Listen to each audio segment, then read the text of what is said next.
This video is proudly sponsored by DigimonCard.io for all your Digimon card, deck building, deck list, card pricing, and discussion needs.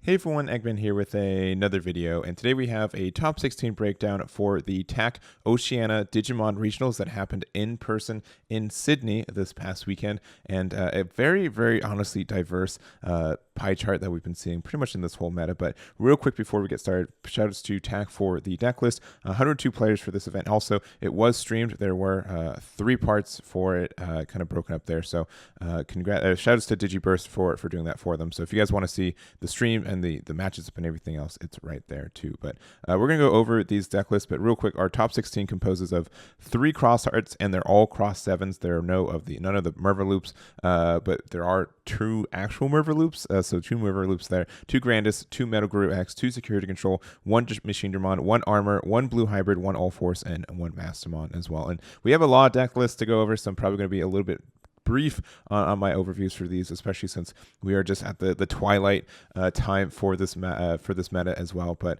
it's been kind of like a wild up and down between having a ban list, between having like Ultimate Cup being one of the like the monocolored deck lists being one thing as well. So we got like one more weekend of this before we go into our next set. But I think again there is a lot of diversity for this format, a really healthy pie chart for what we've been seeing, at least for that, and I'm really ready to go over it. So we're just going to start off with the best placing archetype, and we're going to start off with our first place list. So this is Alex Chambers' first place Machinedramon, and definitely looking at like lists from Oceania the last couple weeks, they definitely like Machinedramon. Machinedramon does really well out there, and obviously this is a deck list that did get some support, specifically like the BT11 Machinedramon is very strong for us. We have like the Master Tyrannomon and also the Gigadramon as well, and this has always just been like an archetype that's just been kind of hanging out in the background for a very long time. We've been getting support as soon as like EX1, which was over a year ago, I believe. So the fact that like this was like the idea of the archetype and all the like level 5 machines has been around for a little bit, but just getting the incremental support. Obviously, Analog Man is a really good card for this archetype as well, and the Machinedramon and also Kaustinen from EX3 as well. So, and we're also getting more support in PT12, so I don't necessarily think that this deck is going to necessarily go anywhere.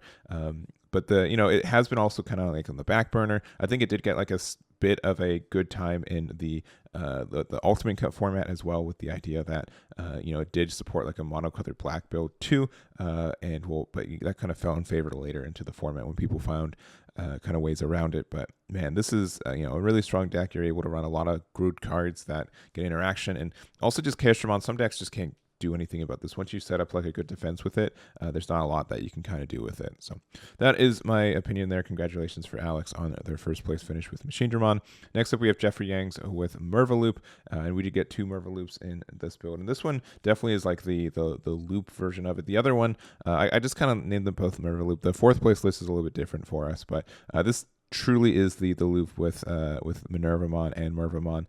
Just the idea like that this gets like a lot of benefits from it. You do have to set up your deck a little bit with it, but the Minervamon opponent's turn, when your opponent plays a Digimon, you may play 1 purple level 4 or lower from your trash without paying its memory cost, and any on plays aren't activated. Also on deletion, if your opponent has 2 or fewer Digimon in play, you may play 1 purple level 5 Digimon or lower, or 1 Mervamon from your trash without paying its memory cost. So being able to play this for free is fantastic, which means you can also like Digicross with a Digimon while you play it, which means you get to play 2 bodies for essentially free on the deletion of this card, which is really good. And then also you can like revive from darkness as well, which you could use to get back like a werewolf mode, which if you're doing it for cheap, that means like you get memory back with Cerberus. So like a lot of good effects and a lot of good ways to do your plays and get into your level 6s and get like the deletion off of like Calling for Darkness, Deathclaw, or even Pandemonium Flame, deleting something and then something or less. So in general, like a really good kind of like loopy deck. I do like purple. It is like a little bit inconsistent to set up. A lot of times you really have to make sure like your scatter modes and also your lizards kind of go off on that. But once you get it started, it feels really good. So congratulations for Jeffrey for their finish there. Next up, we have Chia Loon with their 3rd place armor, and man, I'm really happy to see this deck. I've been playing armor for a really long time, and honestly, like my first like big regional invite was from last June, so almost a year ago. And this deck is nearly that one. There's a couple of just tiny changes for what it is, which includes like the Magna X antibody, which is the new line for it, is running the Jesmon GX, which and Death Xmon, which I've seen this build with Martin Lee here in North America with this too. So really cool to see that it's doing well and it can get to the top. So also 3 Mega Deaths and one of the Giga Deaths for you there. Just sometimes you have to be careful about like I say like this deck definitely lost to Black War Great X a lot of the time, and since it's not as around as much, it didn't top this weekend, right? I don't think it did. Yeah, it didn't even top at this event either. So the fact that like that's not around anymore just means like this has a really good matchup. Death X is really great. The fact that Megadeth is also very, very good in a lot of matchups.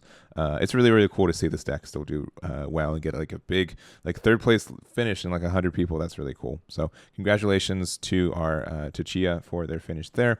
Next up we have Kelvin's Blue Hybrid, and yeah, it's back to like if we're talking about decks that are like a year old here, Blue Hybrid is definitely a good deck that's a year old.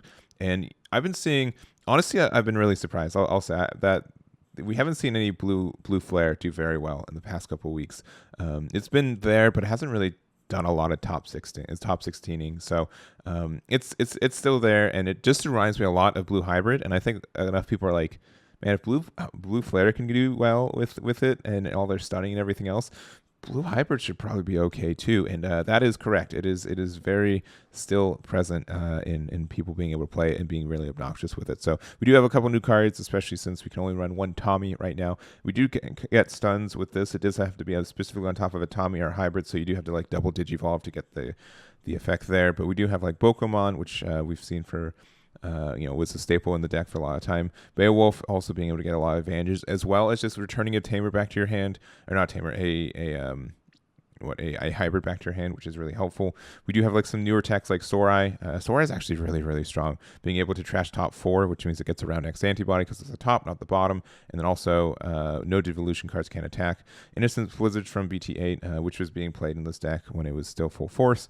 And then also the Ice Statue, which is BT11. So when you would use this card, if you have a blue tamer, reduce it by 1. So it's a 5 cost. Trash top 3 cards. Devolution cards off one of your opponent's Digimon, then return one of your opponent's Digimon with no devolution cards to its owner hand. So that's very good there. And then just all your tamers as well. And 2 Death X, because most decks are still running like 1 or 2 copies of that card. So that is the list here. Congrats to Kelvin for their 5th place with Blue Hybrid 2. Next up we have Ulforce, which is kind of like the more aggressive version of Blue Hybrid, right? If you're using the Blue Hybrids to be like really obnoxious and stunny, this one is using the tamers to just get a lot of value off your Ulforces and really go off with it. So obviously I think this is a deck that got a lot of value from being able to have mulligans. We are running Leomon at 2, but that looks like just the spice copy since we're also not running any Jerrys. And then 6 arenas between the secret rare and the 2-drop Davis's, Matt and Sora and the Tamer. I'm surprised they're running this card, but they're not running like any of the delicate plan, because that's kind of like the reason people run this tamer. It's not like super good. It's sometimes good, but not super good. And then also running the merciful mode at the top end, just for some removal, and really good for getting rid of like Beelzemon, which do we have Beelzemon at the top?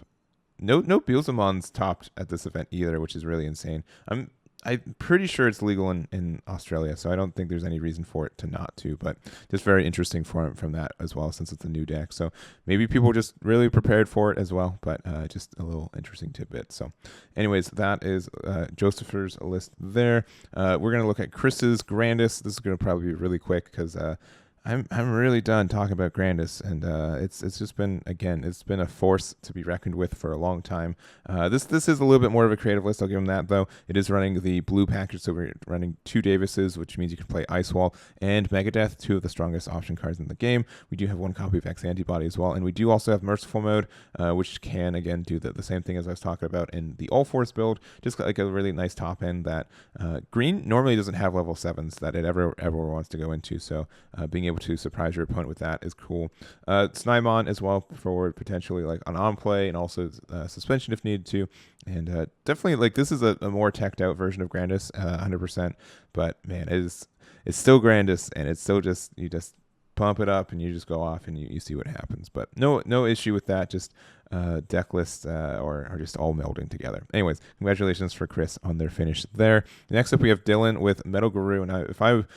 And I had like a short reprieve of MetalGaruru X not being relevant, but we are back. We are back, baby, with the nerf to Black War Gray X. I don't think this is as dominant, but I think it is obviously possible to get into a top 8 like this. So I don't see any tech cards. I'm 99% sure I've inputted and looked and talked about this exact deck list almost a dozen times. It's very clear for what you want. These are pretty standard ratios. 3/2 on your level 5 or level 6s, 1 Omni of each, 3x antibodies, and your techs of 2 Blue Membus, 2 Hammer Sparks, only 1 Davis, maybe that's like a tech card, and then 1 Ice Wall. But man, this deck is really, really understood from a deck building standpoint. So congratulations to Dylan for being able to pilot it to a top 8. Really big there, and just congratulations.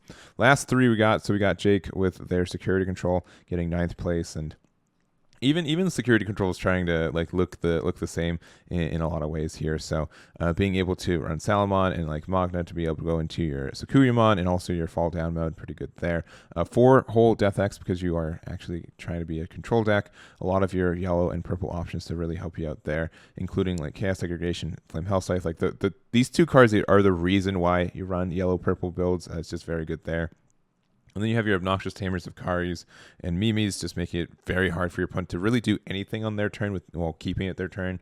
And I don't have much more to say about this one. Security control is really strong in the right matchups. I think there are decks that can get around it as well. And there we go there. Next up we have Crossheart, and Crossheart was definitely here this weekend, but this was the highest placing at 10th, which is really interesting. I know in North America, Crossheart was like most of our toppings over here, and we do have 2 events this weekend, so we'll have to see how that goes there too. But in general, this list looks a little interesting too. There's a lot of creative choices, and the fact that I don't see people play the DX. I think people just rather have Z Gray, even though it's not like Omni Shout and you can double up at times. The fact that this gets blockers is a little bit more important. Again, merciful mode. I don't know what's going down in Australia, but they love merciful mode apparently. 1 copy of it here too. Also Death Axmon, which again this can work really well because you can play cross 7, and then if it survives or if you're able to get like the full combo, you can get Digivolve into here, which can be really nice. And then just kind of like the general cards we see.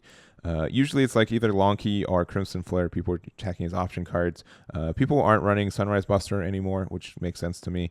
And then also Death X as well. So that is Mark's list. Congratulations on their 10th place. And lastly, we do have a Mastemon list, which I'm excited to talk about this one. We haven't seen Mastemon top. At least I haven't personally seen it in a hot minute, especially since it's definitely a deck that was kind of unfortunately not present in Ultimate Cup very much, just because the fact that it is by value a dual color deck, as well as I thought that this would be a little bit better with the fact that we do have mulligans, and we'll have to continue to see if that helps the deck out at all. But you still get to do some really cool stuff. I just wonder if it's a little bit too slow for the kind of what the meta is and what you can do with it. But choice cards here, Ignitemon, I think just generally happens to be a good rookie for this deck. We do have the 2-3 split, which I don't think for Mastemons is the way anymore. 2 Death X as well for control, 2 Chaos modes, which this you can do some tricky stuff with this. The fact that it is also Tamer removal can be really important against some matchups. 4 Mirai, which still is helpful there. TK's at 2, which is definitely the more chancy one, just because there are just so many times where you could only have purple cards in your security, so you have to take another damage, which really stinks. And then the Devimons, the Godamons, and just kind of the whole thing. So I really like Mastemon. It's a shame that it's been kind of slowly pushed out of the meta. Hopefully it gets another resurgence here in the future, but I think it's okay for what it is. I just unfortunately think there's just generally better stuff. It's not if you want to play purple, usually Buell's is a little bit better, or Merva Loop. If you want to play yellow, more control heavy, security control is usually the way you go yellow purple. But again, Mastic can do some stuff. Again, Tamer removal in the archetype is really great, and that's going to be it for me. So that's going to be the entirety of this. This is Murtaza list there, and congratulations to just all our players, and thank you again to TAC for these deck lists. Again, if you guys want any of these yourself, make sure to go to my website, which is linked in the description, and that should be it for me. So again, thank you guys so much for watching. I really do appreciate it, and I'll catch you all next time.